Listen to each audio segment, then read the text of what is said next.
Our next guest, Somi, is a Rwandan-Ugandan singer and a songwriter who made history at the 63rd Grammy Awards as the first African woman to be nominated for a Grammy in any of the awards' jazz categories. Well, she's now here to tell us about her upcoming album and her journey. But first, let's watch her video, Pata Pata. Sakubuka satibeka Sakubuka satibeka bo Sakubuka satibeka Sakubuka satibeka bo Iya mama, iya mama, iya mama Pata pata, iya mama, iya mama Iya mama, iya mama, iya mama Pata pata, iya mama, iya mama. Welcome, Somi. We are so grateful to have you here on The Morning Show. We've just heard your voice there. Many of us have heard it before. You've got a voice of an angel. Tell us about your upcoming work. I understand that you've got an album coming out, Zenzile, the reimagination of Miriam Makeba. Yes, hello. Thank you so much. Good morning to all of you, and thank you for having me here today. The new album, that was a song that you just heard, Pata Pata, obviously a classic by the great Miriam Makeba. So my new album is honoring her. She was the first, we were talking about historic firsts earlier in your introduction, your kind introduction. She was the first African artist to really arrive on the global cultural stage. So in many ways, I believe that all of us as African artists, whatever the genre or discipline, are indebted to her for her space making and truth telling that she did on behalf of the continent. Yes, you have just described her as the first woman, but you are the first. How does it feel being the first African woman to be nominated for a Grammy in your genre of music, jazz? It's a humbling. It's been a humbling journey, and I was overwhelmed, with the honor of it. Obviously, having something to celebrate in the midst of so much suffering, the pandemic of this year, and having opportunity to celebrate my first nomination was amazing. But then to know that I'm able to represent the African continent in this way is also, really, it's been a gift. And more than anything, it's just a reminder to keep going and to keep sharing my heart and trying to honor the stories of home. Well, talking about home, here you are in Nigeria, in Lagos, Nigeria, and I know that's very near and dear to you. Your major label debut album, the Lagos Music Salon, was released back in 2014, and it reached #1 on US jazz charts. And that was obviously as a result of a year and a half you'd spent here in Lagos, here in the city. So, talk to us about that experience. I know it gave you the opportunity to work with Nigerian musicians and producers, one of them being Cobhams. What was the most memorable part of your entire time here in Nigeria? Oh, there are so many memorable parts. I'll say that one thing is that Lagos will always feel like home. I'm a proud East African, but I'm also, very much, a proud Naija associate. And so, it really is one of the cities that feels like home. I think because I've lived so long in New York City, Lagos really reminds me of New York in the way that it's a hard city, it's a challenging city, but it has deep rewards. And so there's so much magic here. I think so many times the media focus on the negative things that are happening on the continent, and in particular in a city as large and as powerful as Lagos and Nigeria. So it's really wonderful to lean into nuance and to understand the magic that is here as well. So really, I can't pinpoint one thing, but I'll say that it will always be home. And I'm grateful for that. Definitely grateful for people like Cobhams Asukwo and others who contributed to that journey. Absolutely. So an interesting parallel between you and Miriam Makeba is that obviously she was incredibly famous for her civil rights advocacy, particularly in South Africa, but also in the United States. And I understand that you've actually been awarded 2 NAACP awards. Can you tell us a little bit about that? I know it's difficult to talk about your own achievements, but that parallel, we've got to talk about. Sure. So the NAACP Image Awards, the first one I received was for a project. My last studio album was called Petite Afrique, and it was honoring the long-standing African immigrant community in Harlem in New York City in the face of gentrification.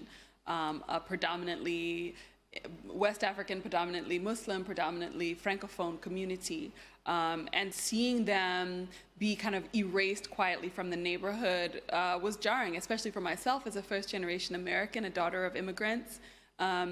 I saw myself in the people, in their stories, and the dignity of their lives. And so, you know, the fact that NAACP decided to honor that work, and my most recent album as well, Holy Room, I think it speaks to perhaps my investment and commitment to honoring the dignity of African people and Black people globally. So if I appreciate the generous compliment to compare my own journey to Mama Miriam, but I'm inspired by her work and the work of so many others, you know, Huma Sekela, Fela Kuti, so many people who really use their platform to speak truth to power. Yeah, speaking of the NAACP Awards, what does a recognition like that bring to your craft? And share with us how your music has evolved after achieving that feat. I think, again, I mean, I would say whether it's the NAACP Image Awards or any other, I mean, particularly NAACP Image Awards because of what they represent in terms of civil rights, it's a reminder to continue to be of service to the people, of service to our stories, of service to truth-telling. I can't really speak to how you measure that in terms of career. I know all of these things, whether it's the NAACP Image Award or Grammys, they all create more visibility, and I'm grateful for that. So I just hope to continue to use the platform in a responsible and generous way as much as I can. I'd like to talk to you about your journey through the music industry. Your actual debut album, Red Soil in My Eyes, released back in 2007 independently. You know, obviously you're now backed by a machine. I know that over the years you've had Sony Music in your corner. You also have your own label now. When you look at the transition from you being an independent artist to you having the machine of organized music executives and professionals behind you, what has that journey been like? Do you have a preference? Do you think that with the machine behind you, there's less chance of you having like an organic relationship with your music, or are you happy to have that push and that drive?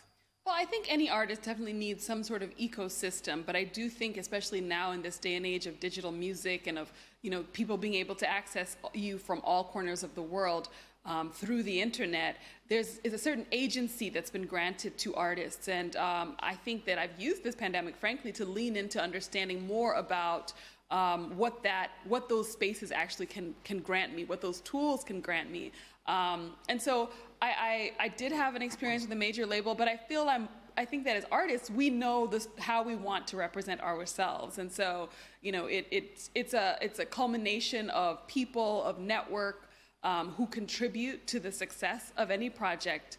But at the end of the day, I'm grateful to be able to step out independently and you know, continue to have the success I've been fortunate enough to have independently. And I think it's just, again, an affirmation that we know ourselves, we know how we want to represent our stories. It's not lost on me that I received my first nomination after leaving a major. So it's an encouragement to continue to step outside of the box. I think I'll also say that every time I've taken great risk and stepped outside of the machine, I've had great reward, whether that was coming to Lagos or, you know, deciding to release a live record in the middle of a pandemic. And now it's what's giving me the courage to release this body of work on my own and hope for the best. So jazz, in many ways, is very, very closely associated with the United States. There's a rich history of jazz and culture in the United States there. And I'm going to go out on a limb here. Please, no one shoot me. But I think that jazz is less associated with Africa. There's less of that intrinsic connection there, at least from a popular perspective. What is the future of jazz here in Africa? Where's it going? What's the trajectory? Well, I actually think that there is a really vibrant scene here. I think I would agree with you in that perhaps it's not as mainstream or popular as you said.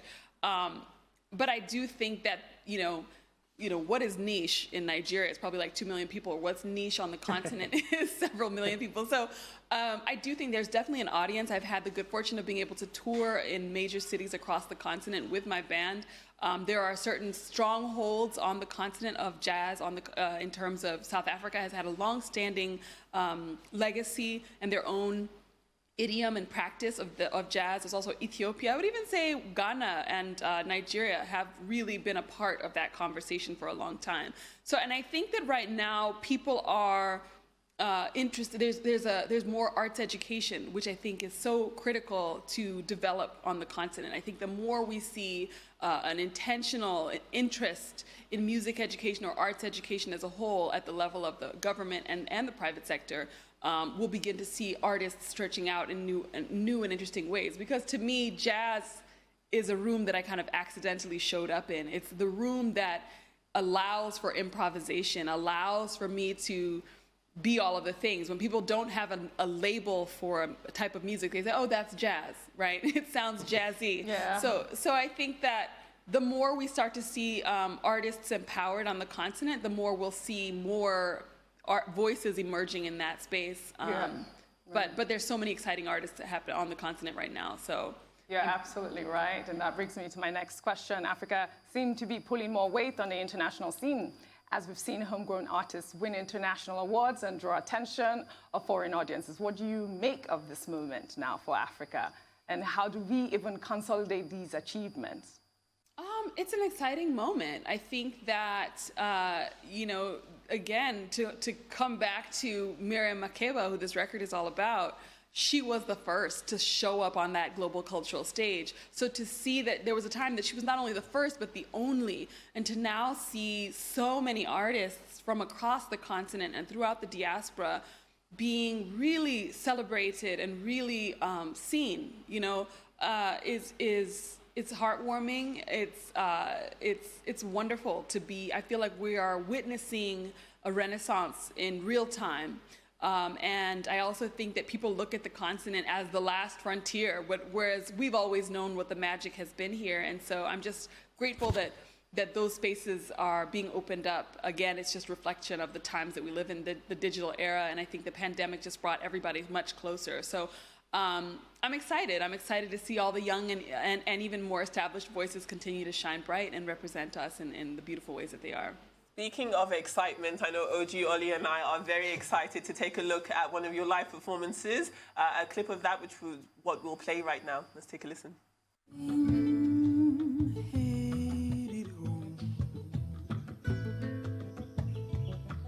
My heart and head and toe, the wind seems strong.